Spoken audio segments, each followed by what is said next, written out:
لە سێبەری باوەڕدا بەشی دووەم. نووسینی محەممەد فەتحوڵڵا گولن.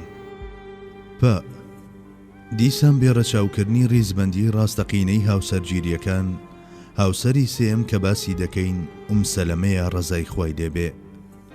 سەلەمە کە لە هۆزی مەخزومە و لە یەکەمین موسڵمانەکان بوو، لە مەککە وەک موسڵمانانی دی دووچاری فشار و تەنگ پێ هەڵچنین بوویەوە و سەرەتا بەرەو حەبەشستان و دواتریش بەرەو مەدینە کۆچی کرد و بە گوێرەی تایبەتمەندیەکانی ئەو ڕۆژە لە ڕیزی یەکەمی موسڵمانەکاندا بوو.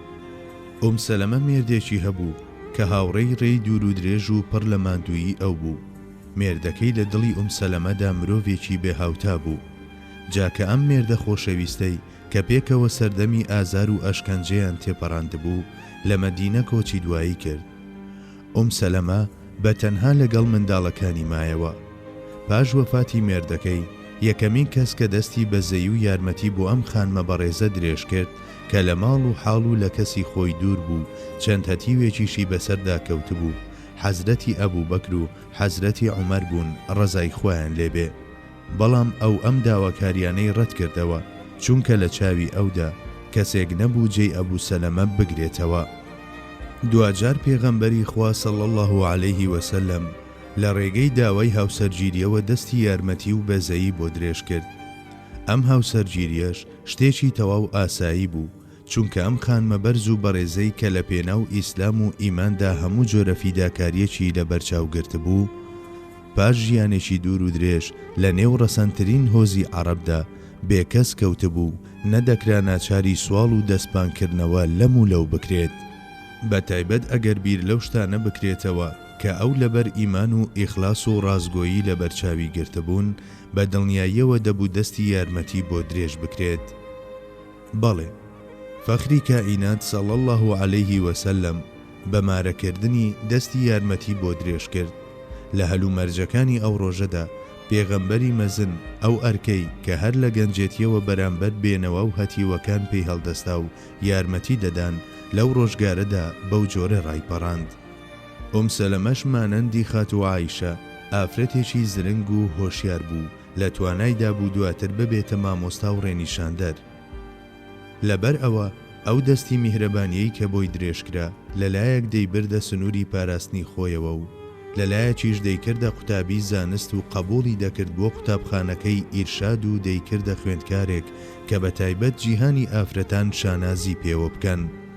ئەجینا لەو کاتەدا کە تەمەنی پێغەمبەری مەزنمان لە 60 ساڵ نزیک بووبەوە، بە هیچ شێوەیەک ناکرێت گوزارش لەو هاوسەرگیریەی بکرێت لەگەڵ ئافرەتێکدا کە چەند منداڵێکی هەتیوی بەسەردا کەوتبوو. دەبوو بچێتە ژێرباری بەخێوکردنی ئەو منداڵانەش. هەرگیزە و هەرگیز ئەم بابەتە لەگەڵ شەهوەت و ئافرەتبازی یەک ناگرێتەوە. تا یەکێکی دیکە لە هاوسەرە بەڕێزەکان ڕەملەی کچی ئەبوو سوفیانە، واتە حەبیبە ڕەزای خوای لێبێ، کچی کەسێکە کە ماوەیەک بەرامبەر پێغەمبەر و پێغەمبەرایەتی وەستاوە و نوێنەرایەتی کوفری کردووە. ئەمیش یەکێک بوو لە یەکەمین موسڵمانەکان و لە ڕیزی پێشەوە بوو. ژنێکی میحنەت زەدە بوو، لە ڕۆژگاری سەختدا بەرەو حەبەشە کۆچی کرد و لەوێ هاوسەرەکەی لە سەرەتادا بوو بە مەسیحی و دواتریش وەفاتی کرد. ئەو ڕۆژگارە هاوڵەکان لە ڕووی ژمارەوە کەم بوون و لە ڕووی ماڵ و سامانیشەوە هەژار بوون. هەر کامێکیانت تەماشا بکردایە توانای چاودێریکردن و بەخێوکردنی ژنیان نەبوو. لەم حاڵەتەدا دەبوو حەبیبە چی بکات؟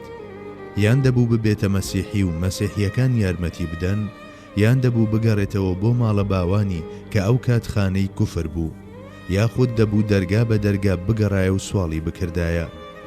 محاڵ بوو ئەم خانمە دیندارە کە لە خێزانێکی زۆر دەوڵەمەند و ڕەسەن بوو هیچ کامێک لەوانە بکات. تەنها یەک چارەما بوویەوە، ئەویش ئەوە بوو کە پێغەمبەری سەردارمان خۆی کێشەکە چارەسەر بکات. بەڵێ، هاوسەرگیری لەگەڵ حەبیبەشدا بەم شێوەیە بوو.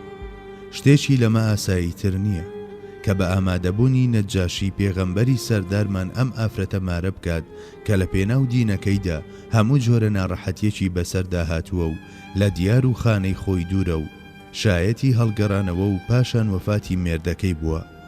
ئەمە نەک ناکرێت ڕەخنەی لێ بگیرێت، بەڵکو دەبێت وەک بەرجەسەکردنی ئەو تایبەتمەندیەی کە ڕەحمەت العالەمینە چەپڵە ڕێزان بکرێت.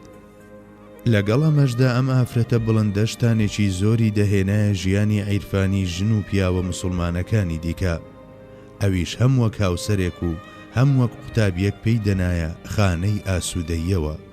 لە هەمان کاتدا لە ڕێی ئەم هاوسەرگیریەوە خێزانی ئەبوو سوفیانیش هاتوچۆیان ئاسانتر دەبوو لەگەڵ ماڵی پێغەمبەردا و لە ڕوێکەوە ئەمە هۆکارێک بوو بۆ ئەوەی لە گۆشەنیگایەکی جیاوازەوە تەماشا بکەن و نەرمتر مامەڵە بکەن. ئەمە نەک تەنها خێزانی ئەبوو سوفیان بەڵکو کاری لە هەموو ئەمەویەکانیش کرد.